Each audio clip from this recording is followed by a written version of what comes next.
Hello friends, कैसे हैं आप लोग। आई होप अच्छे होंगे। Welcome to the channel Sachi's mom lifestyle. तो ये बुधवार का वीडियो है, बुधवार की दोपहर का, जिस दिन मैं रैक वगैरह ठीक कर रही थी और अलमारी भी ठीक किया था मैंने। इस दिन मैंने बोला भी था ना कि पूरा रैक और अलमारी की हालत ख़राब हो गई है। एक कपड़ा निकाल रही हूँ, 4 कपड़ा गिर रहा है। तो अलमारी मैंने ठीक कर लिया था, मुझे उस टाइम याद नहीं था वीडियो बनाने का, मैं भूल गई थी। तो मैंने वो कपड़ा वगैरह अरेंज कर दिया था सारे अच्छे से। मतलब साड़ी, ख्याति का ड्रेस, इनका हस्बैंड का ड्रेस वो ऊपर साइड रहता है, वो वाला शायद सूट नहीं हो पाया है कि क्या पता नहीं। लेकिन यहाँ देखिए, एक सेक्शन में मैंने वो थोड़ा सा पार्टी वियर टाइप के रखे हैं कपड़े। एक सेक्शन में जो डेली मैं जिन्हें स्कूल पहन कर जाती हूँ वो सब रखा है। फिर साड़ी, और यहाँ पर देखिए, यहाँ पे हेयर बैंड वगैरह रहता है, यहीं हस्बैंड का कपड़ा रहता है, और ये मेरा बैग। और यहाँ पर मेरी कुछ ज्वेलरी है मतलब कि मैंने इयररिंग्स और चूड़ियाँ, सिंदूर, जो नया सिंदूर होता है ना वो मैं यहीं डाल देती हूँ। ख्याति का पेंसिल वगैरह रहता है, कुछ नेकलेस जो रहते हैं वो सब अलमारी के दरवाजे में रहता है। और क्लचर भी मैंने रखा हुआ है वहीं पर। और ये जो एक्स्ट्रा कैरी बैग्स मिलते हैं ना, जो थोड़े अच्छे होते हैं मजबूत टाइप के, उस तरह के मैंने उसे भी अलमारी में ही अच्छे से रैप करके और रख दिया है। वो सब करने के बाद उसके बाद फिर मैं आ गई थी यहाँ रैक में काम करने अपना। और मैंने ना बगल में, आप देख रहे होंगे कि कपड़ा दिख रहा होगा आपको साइड में, तो वहाँ पर मैंने जो एक्स्ट्रा, मतलब जो विंटर वियर थे ना, मतलब जो थोड़े मोटे सा टाइप के नेट वाले थे, तो अभी गर्मी में वो पहने नहीं जाते हैं, तो उसे मैंने ना निकाल दिया था कि उसे मैं अब बॉक्स में डाल दूँगी तो एटलीस्ट स्पेस बनेगा अलमारी में, तो कपड़े रखने के काम आ जाएंगे। क्योंकि हम आना जाना रहता है कहीं, तो फिर कपड़ा फिर इधर उधर, मतलब अलमारी में रहता है तो सही रहता है, नहीं तो फिर ढूंढना पड़ जाता है कहाँ है नहीं है। तो यहाँ मैं अलमारी से वही जो कपड़े रखे हुए थे पहले से, उससे मैं निकाल रही थी क्योंकि इसे भी ठीक करना था।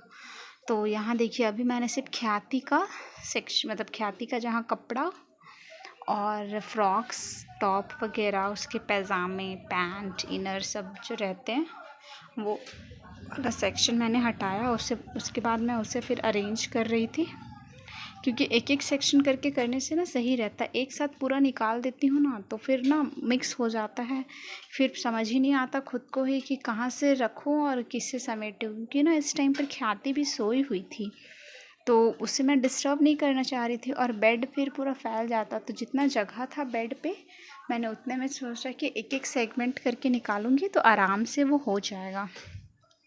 और ये जो रैक है ना मेरा, ये चौड़ा है, अच्छा खासा चौड़ा रैक है, तो अच्छे खासे कपड़े आ जाते हैं। मतलब हमारे डेली वियर के तो यहीं पे रहते हैं। कुछ जैसे मैं कहीं गई, वो भी आकर जिस जल्दी से मोड़ कर रखना है तो वो भी मैं यहीं पे डाल देती हूँ जल्दी में, क्योंकि यहाँ पर स्पेस रहता है अच्छा खासा। फिर समय समय पे बस यही है कि जो ख़राब होता है उसे समय समय पर हटाना भी पड़ता है, और क्योंकि फिर नहीं तो वो जगह झूठ मूठ का मतलब घेरे रहते हैं, और फिर वैसे कपड़ों को रख कर क्या करूँगी, तो इसीलिए। और यहाँ ना ये देखिए, ये जो मेरी वो बास्केट है ना, वो घुस नहीं रही थी, क्योंकि ये थोड़ा सा ना बास्केट बड़ा है, और वो जो रेक्टेंगल शेप का आता है ना तो वो थोड़ा कम जगह में घुस जाता है, लेकिन मेरा ये सर्कल शेप वाला है। तो फिर मैंने कुछ इस तरह से उसे अरेंज किया था। देखिए, मैंने फिर ना बगल वाला हटाया, उसके बाद तब उसे रख कर तब फिर उस हिसाब से मैंने फिर अरेंज किया। तो ये जो 2 है वो ख्याति के कप ड्रेस हैं, इधर 2 मेरा है, मेरा ज़्यादा ये नीचे भी है इधर ये है 2 फिर हस्बैंड के हैं। इधर ये साड़ी का मैंने अलग कर दिया, और उसी के ऊपर ख्याति का यूनिफॉर्म रहता है, स्कूल यूनिफॉर्म। और इधर मैंने वो नाइटी वगैरह रखा है, जो एक्स्ट्रा दुपट्टा वगैरह होता है ना, वो सब। इस तरह से मैंने रैक अरेंज कर दिया। मतलब समझ लीजिए कि ये बहुत बड़ा काम हो गया। मैं इसे देख देख के ना, मुझे पता नहीं क्यों अजीब लग रहा था। उसके बाद बाहर में बालकनी में मैंने कपड़ा 2 दिन से मैंने उसे फ़ोल्ड नहीं किया था। इतना सारा कपड़ा था ना कि मैं क्या बोलूँ। मतलब मैं जब बाहर जितने बार जा रही थी ना, मुझे लग रहा था अरे ये भी करना है, ये भी करना है। तो आज पूरा दोपहर मेरा बस सिर्फ कपड़ों के बीच में ही लग गया। मैंने रैक, पहले अलमारी ठीक किया, क्योंकि जो लेकर गई थी शादी में वो सब भी अरेंज नहीं हुआ था। चूड़ियाँ, फिर जो भी मैं ले गई थी सामान, सबको उसके जगह पे रखा मैंने। चूड़ी वगैरह सेट करके रखा, क्योंकि वहाँ तो मैंने बस सिर्फ खोल कर ऐसे ही ट्रॉली में रख दिया था, सेट वेट किया नहीं था। तो बस अब आकर सब कुछ जगह पे रखा, सजाया धजाया सबको उसके बाद अलमारी ठीक की, फिर रैक ठीक किया मैंने। उसके बाद फिर आ गई थी इसकी बारी। तो मैं आयरनिंग ने सोच रही थी कि नहीं अभी क्या बोलती हूँ नहीं करूँगी, मैंने तुरंत नहीं ही किया था आयरनिंग, क्योंकि ना ये सब में थोड़ा टाइम टेकिंग होता है। और ना दिन भर आप कितना ही काम करोगे, सुबह उठने ही है काम, स्कूल रहता है। तो अभी मॉर्निंग हो गया तो समझिए कि 4:30 या 4:45 तक उठना ही पड़ता है, नहीं तो लेट हो जाती है। तो उस समय से उठकर फिर थोड़ा सा आलस भी लगने लगता है, कितना काम करोगे। तो इसी वजह से तो यहाँ फिर मैंने कपड़ा वगैरह फ़ोल्ड किया जो बाहर में रखा हुआ था। फिर कपड़ा फ़ोल्ड करते करते ना शाम हो गया था, तो ख्याति भी सोकर उठ गई थी। उसके बाद खाना बनाना था, और आज मुझे बनाना था वो आम का, जो कच्चे आम का गुरम्मा बनता है ना, मीठी वाली चटनी, मतलब गर्मियों की स्पेशल रेसिपी है ये, समझ लीजिए। तो और जान भी कह लो तो कुछ ख़राब नहीं होगा, क्योंकि ये सब चीज़ें गर्मियों में अच्छी लगती है। तो मुझे वो भी बनाना था, तो कपड़ा वगैरह फ़ोल्ड करके मैं फिर उसी में लग गई थी। ये रिवाइज करना है। आई सेलिब्रेट लेसन का नाम है, ठीक है। सेलिब्रेट मीन्स कोई चीज़ को सेलिब्रेट करना, जैसे बर्थडे में केक कटिंग करते हैं वैसे सेलिब्रेट। हाँ, तो जैसे सेलिब्रेट करना मतलब हम लोग किसी भी चीज़ को मना रहे हैं, है ना।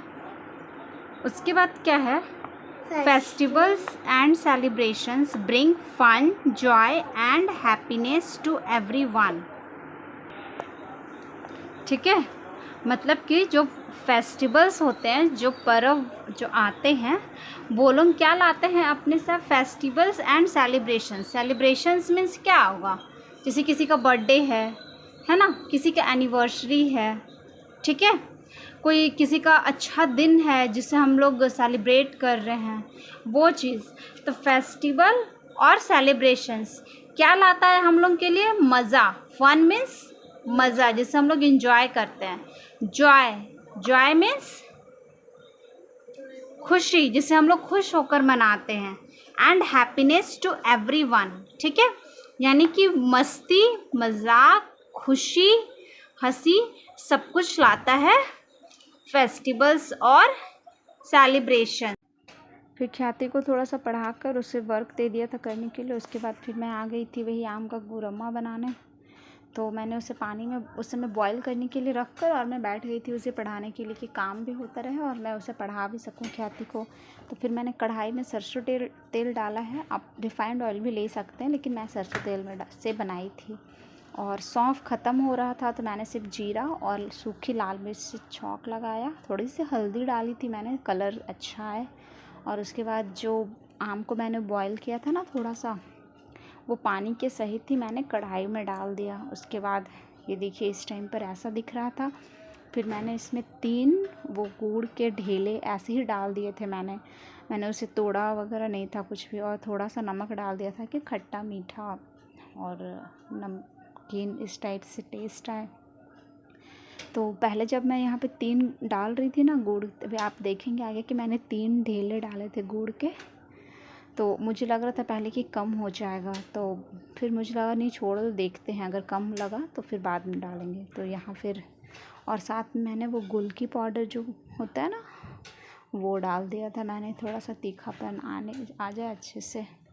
तो मैं ना कंफ्यूज हो रही थी, क्योंकि ना गुड़ में अंदाज नहीं मिलता है। और आम भी मैंने कितना कट किया था, क्योंकि ज़्यादा आम आया हुआ था, तो मैंने अंदाजे से काट लिया था कि मतलब 3-4 दिन लगभग चल जाए। और इसे तो हम जानते ही कि स्टोर कर सकते हैं आराम से फ्रिज में।